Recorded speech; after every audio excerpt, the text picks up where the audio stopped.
monster in Silent Hill 2 is real, just not in the way you think. What if the town isn't trying to scare James, but trying to break through his denial? Silent Hill 2 is often praised as one of the greatest psychological horror games ever made. And while a lot of people talk about its atmosphere or its disturbing imagery, very few conversations go deeper than the surface. Because Silent Hill 2 isn't just telling a story, it's actually performing a psychological autopsy. And once you start looking at it that way, everything, the town, the monsters, even the silence, starts to feel disturbingly intentional. At the beginning of Silent Hill 2, we meet James as a man who is already emotionally hollow. He tells us that his wife Mary died 3 years ago from a terminal illness. Her death clearly shattered him, but what's more unsettling is how detached he seems from that loss. Then something impossible happens. James receives a letter from Mary. In it, she tells him to come to Silent Hill, their special place. And so, clinging to even the smallest chance that Mary might still be alive, James travels to Silent Hill. And slowly, through fragmented memories and environmental storytelling, a horrifying truth comes into focus. Mary didn't die from her illness. James killed her. Not out of mercy, not to end her suffering,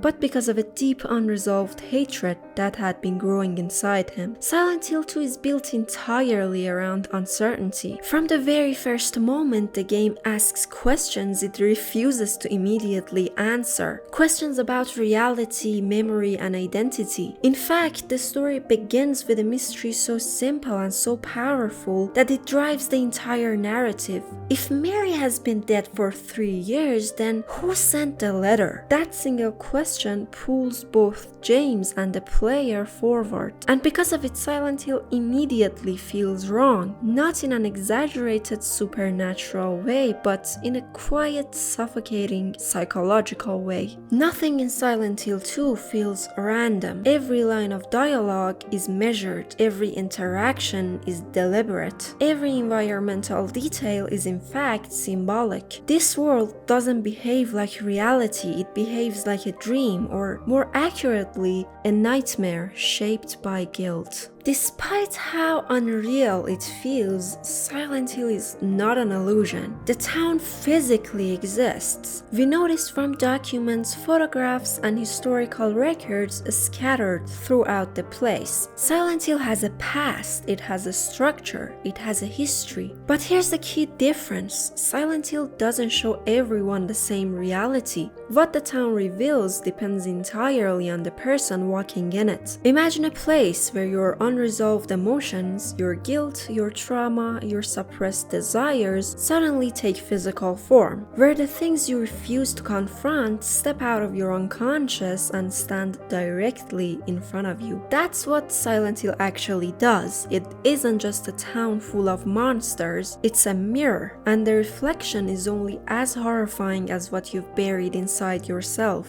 This idea lines up closely with Freud's theory of the unconscious. Freud believed that a massive portion of the human mind exists beneath conscious awareness. The unconscious carries a huge part of our identity, even though we may not feel its presence. Unresolved conflicts, especially those related to sexual desire, aggression, and trauma, are buried deep in the unconscious. But that doesn't mean they are gone for good. Even though they are deeply buried, they play the biggest part in a person's psychological state. They resurface through dreams, psychological symptoms, and behavioral patterns. It may seem as if they are hidden, but in fact, they are visible through the lens of psychology. Confronting the unconscious, or in other words, these inner conflicts, can lead to growth and stability, while on the other hand, ignoring them leads to destruction. Silent Hill forces confrontation, and that's why it affects every character differently. Some characters face the truth and survive. They overcome their inner traumas and conflicts, while others collapse under its weight. In other words, Silent Hill is somehow a battlefield in which you fight against darkest layers of your psyche. One of the most unsettling things about Silent Hill is how alive the environment feels. The town doesn't just exist, it reacts. Buildings feel oppressive. Hallways feel intentional. Even empty rooms feel charged with meaning. As James moves closer to the truth, the environment changes. Maps shift, colors darken, spaces become more claustrophobic. It's as if Silent Hill is guiding him, pushing him towards something he's been avoiding. Sometimes the game even creates a false sense of safety. Quiet moments, empty spaces, long periods of nothing actually happening, and somehow those moments are the most terrifying, because silence in Silent Hill never means peace, it means something is waiting. The fog actually plays a crucial symbolic role. It represents James's inability to see the truth. Early in the game, the fog is thick and suffocating, mirroring his confusion and denial. As the story progresses, the fog begins to lift, not because the world becomes safer, but because reality becomes unavoidable. Now that we have explored the nature of Silent Hill, let's focus on the characters. Each of these characters are in this town to confront their own inner struggles. Each of these characters carries unresolved emotions and psychological trauma, and whether they can ultimately come to terms with these internal conflicts depends entirely on themselves. Broadly speaking, there are only two possible outcomes. Either they succeed in facing the hidden aspects of their psyche, reconcile with their unresolved trauma, and achieve a form of personal growth, or they fail, which can lead to mental collapse, obsession, or even death. Unfortunately, we know that Eddie and Angela do not succeed in this struggle. Their paths end tragically. James, on the other hand, is the only character who has the potential for success. Every element in this game, from the monsters to the boss fights and the surrounding environment, is deliberately designed to reveal James to himself and ultimately to the player. Pyramid Head, the mannequins, the nurses, each of these entities is a physical manifestation of James's psychological state. This is one of the features that makes Silent Hill fundamentally different from most other games or narratives. In most stories, whether video games, books, or films, dialogue is one of the primary ways to understand the character. We often learn about characters through what they say about themselves and how they interact with others.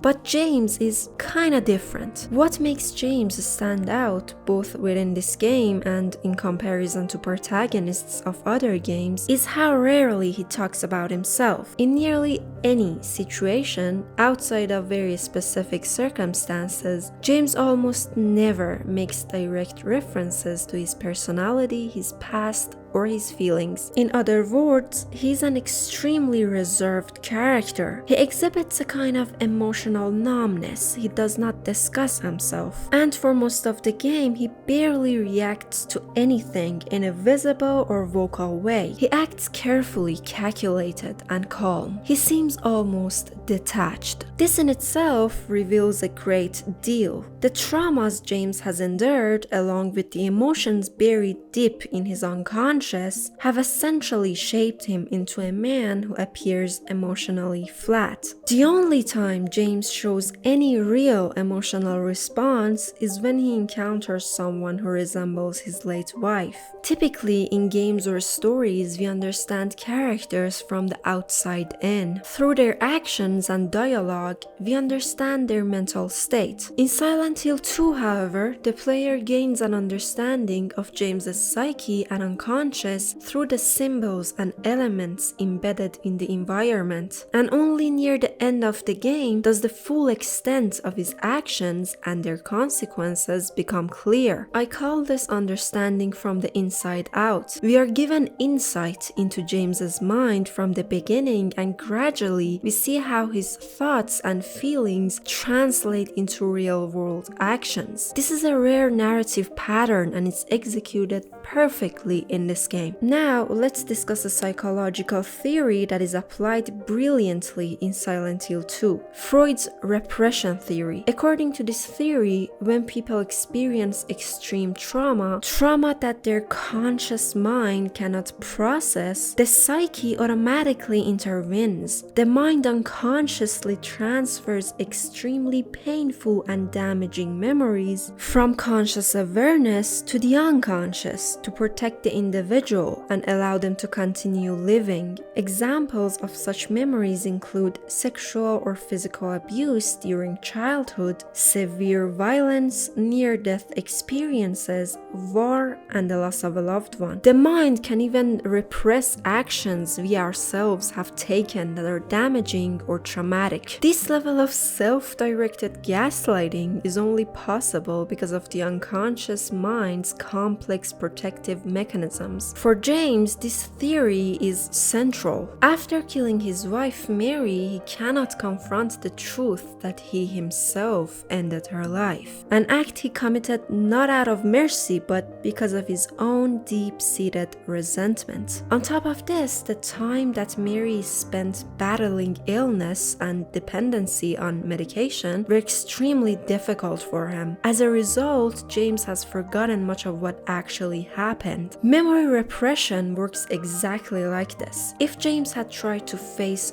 all of these truths at once, the fact that he killed Mary, that he hated her, and all of the trauma surrounding her illness, he likely would have suffered a complete psychological breakdown. But his unconscious mind protected him, shielding him from the full weight of reality until he was ready to confront it. Now here's something important about James that many players and even critics who analyze the game rarely address. Every single enemy and figure in Silent Hill 2 has a very explicit sexualized element. From the mannequins to the nurses, every creature embodies a sexual aspect. And since we know that all of these enemies are in fact manifestations of James's unconscious mind, it begs the question, why are they sexualized? To understand this, we first need to examine which part of James's psyche which entity represents. Pyramid Head is the most iconic and recognizable character in Silent Hill. He has captured the attention of countless players and critics alike,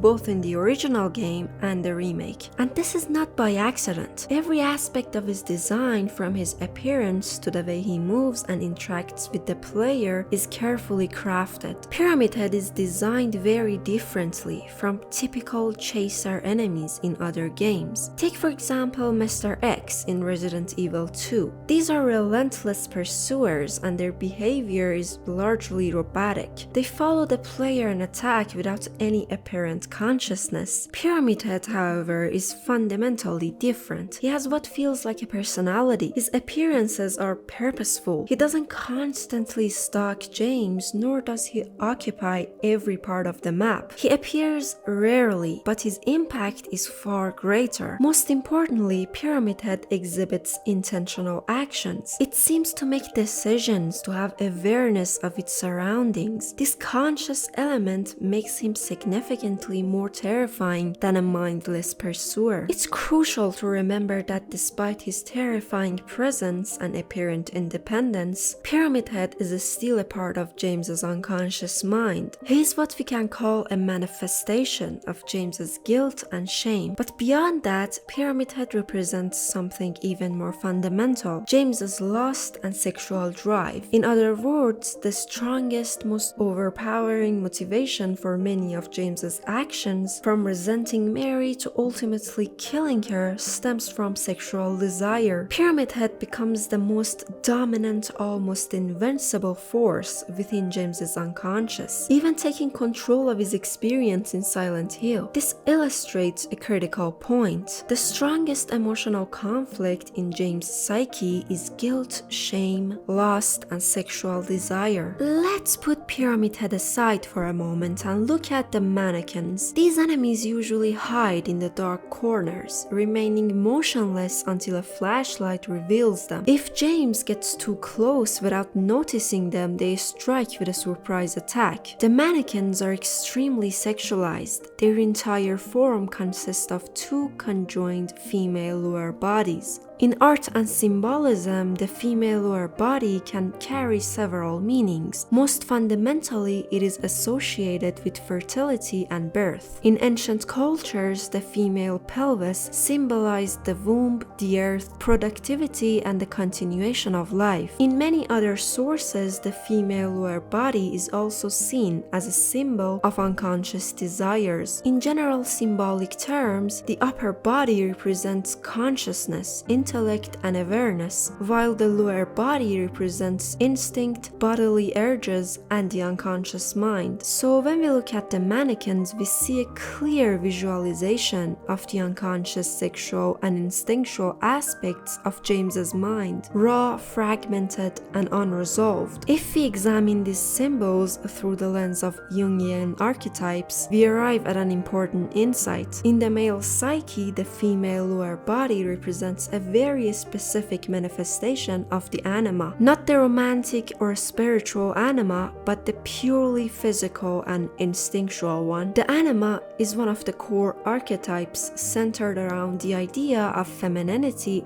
within the male psyche. In this concept, femininity does not mean gender in a social sense, but rather a psychic force associated with emotion, intuition, and the unconscious. A healthy anima manifests as emotional connection, a meaningful life, creativity, and balanced relationships. A damaged or repressed anima, however, appears in the form of obsession, distortion, or what Jung famously describes as inner monsters. Jung proposed several developmental stages of the anima. The earliest stage is body-centered, focused purely on physical attraction. The second stage evolves into romantic love. The third moves into a spiritual meaning. And finally, the fourth stage culminates in integrated wisdom. If we interpret the mannequins as representations of James's anima, we are clearly dealing with the most primitive and darkest stage of this archetype. First, the mannequins have no heads or faces. This indicates James's inability to emotionally engage with femininity. There is no identity, no dialogue, no emotional recognition, only the body. Second, the extreme emphasis on the lower body reduces femininity to legs and pelvis alone. This directly aligns with the first anima stage, where femininity carries neither love nor meaning, only instinct. Third, their movement is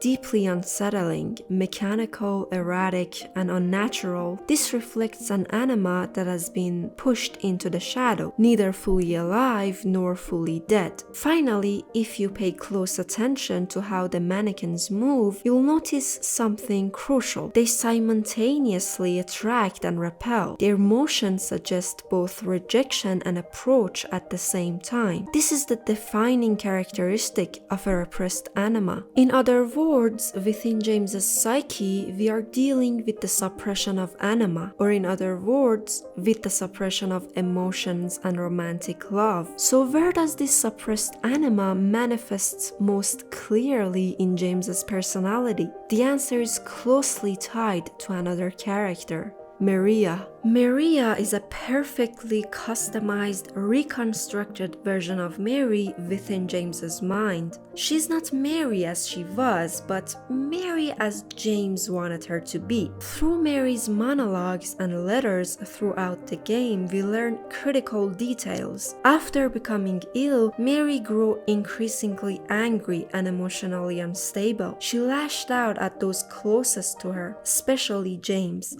What do you want, James? Flowers?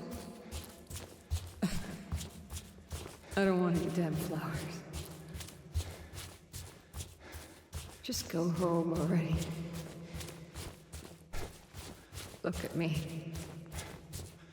I'm disgusting. Between the disease and the drugs, I look like a monster.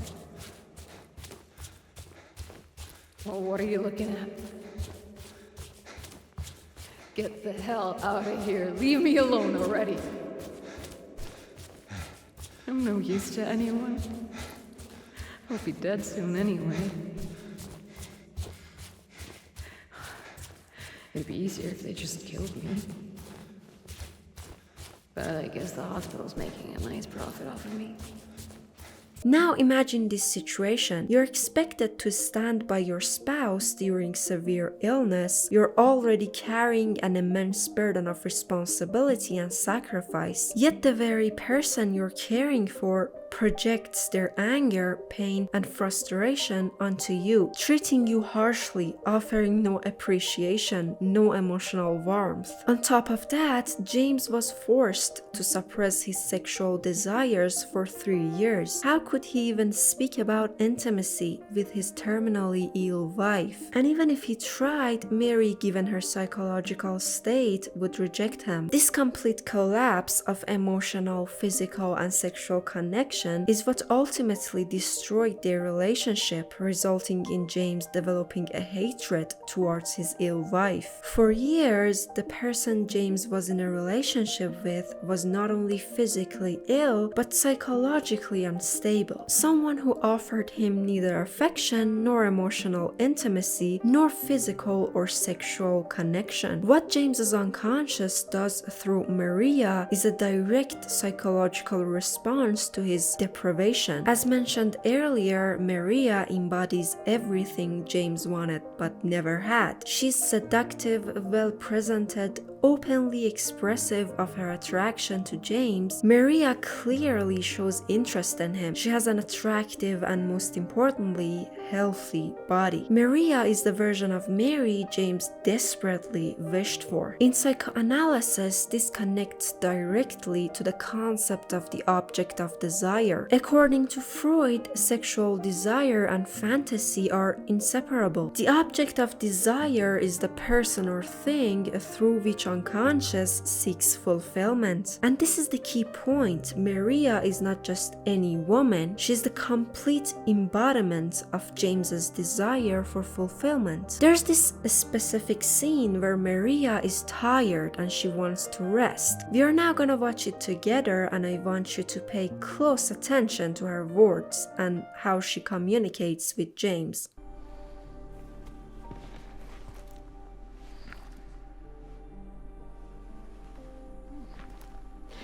James,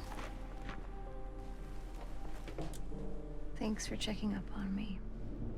It's very sweet of you. Yeah.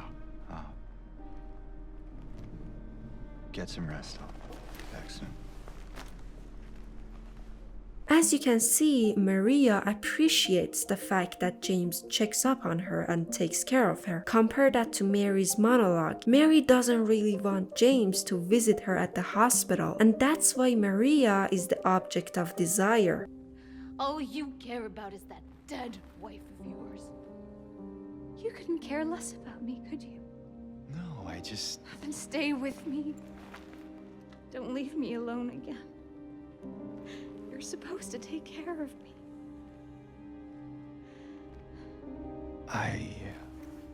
At the same time, Maria intensifies James's guilt on an unconscious level. She exists as a fantasy attempting to replace his wife, reinforcing the very cycle of guilt, repression, and desire that has completely consumed James's mind. Throughout the game, Pyramid Head kills Maria 3 times. Once during a chase sequence, and once near the end of the story, and once when James is trying to find a way to reunite with her. This is deeply significant. It clearly shows Pyramid Head stepping into the role of James's guilt and shame, violently rejecting the unjustifiable fantasy James has constructed for himself. Pyramid Head acts like a slap across the face, forcing James back into reality. So Pyramid Head is more like a punisher, not in a negative, destructive sense, but in a constructive kind of way. Pyramid Head wants James to grow out of his sorrow. He wants James to achieve a personal growth rather than a mental breakdown. Although he acts in a brutal way, he's what works best for James. Setting aside all the other figures for a moment, we arrive at the nurses, and interestingly enough, if we analyze them through a Jungian framework, once again we encounter a distorted image of James's wounded anima. The anima does not exist solely as a romantic or erotic figure. Because nurturing roles are deeply tied to the concept of femininity, the anima can also manifest as a caregiver, a healer, or even a maternal presence. However, when the anima is damaged, care becomes entangled with sexual desire. A nurse, by definition, should represent healing, safety, and compassion. Yet the nurses of Silent Hill 2 portray the exact opposite. Instead of care, they embody control, violence, repression, and anxiety. All of this points to a very clear psychological conclusion.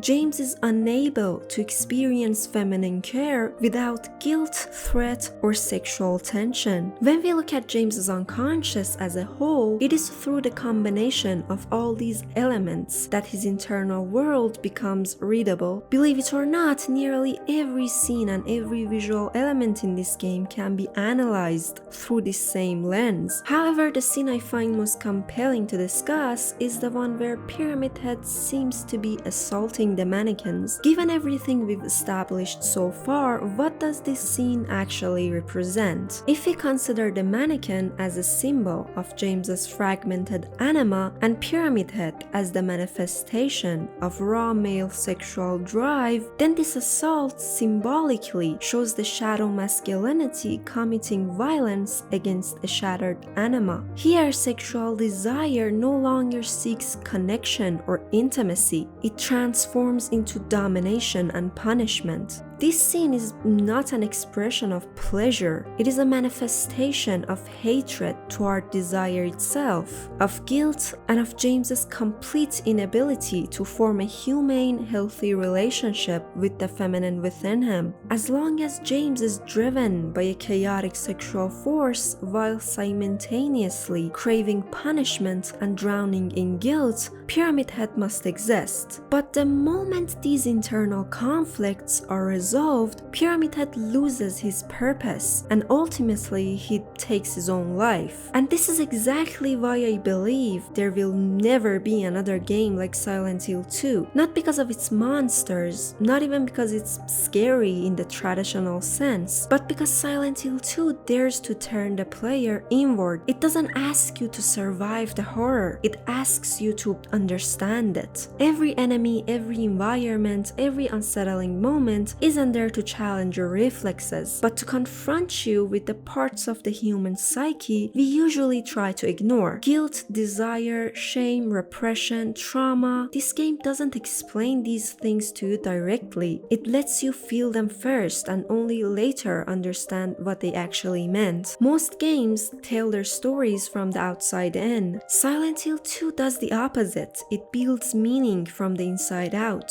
starting in the unconscious and only revealing the truth once you're emotionally ready to face it. That's not just rare in games, that's rare in storytelling as a whole. And maybe that's why it still resonates decades later, because technology evolves, graphics improve, but storytelling as an art never truly changes at its core. If you enjoy this kind of deep psychological analysis, consider subscribing, because in the next part we are going even deeper, breaking down Eddie and Angela and how Silent Hill completely destroys them from the inside out. And if you have your own interpretation or you saw something differently, I would genuinely love to read it. Drop it in the comments. Don't forget to like if you enjoyed the video, and have a nice day.